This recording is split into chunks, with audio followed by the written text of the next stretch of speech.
आज चाहिँ मेरो बुढी काम गरेको ठाउँमा आएको छु म होइन। एकदमै सजिलो काम छ, एकदमै भन्थे कस्तो सजिलो काम रहेछ भनेर। आमामामामामा यो गोदाममा ओइ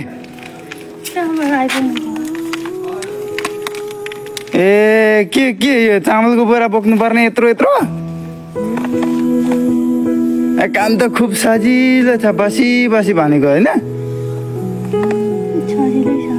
यत्रो बोरा बोकेर गानु गयो भने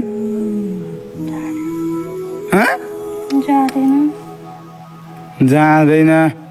सजिलो किन ढाँटेको त फेरि चाहिँ अनि काम सजिलो छ, बोरा बोक्नु पर्दैन, सामानहरू मात्रै दिने भनेको होइन।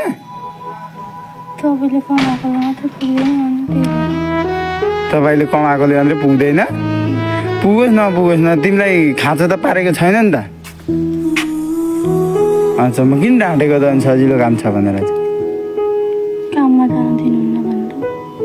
काममा जान दिनु हुँदैन भनेर यत्रो राम यो यत्रो यो ओढारमा यो के अरे यो बाघ लुक्ने ओढार जस्तो यो फिल्म के हो, यो फिल्म होला अरे पहिलाको।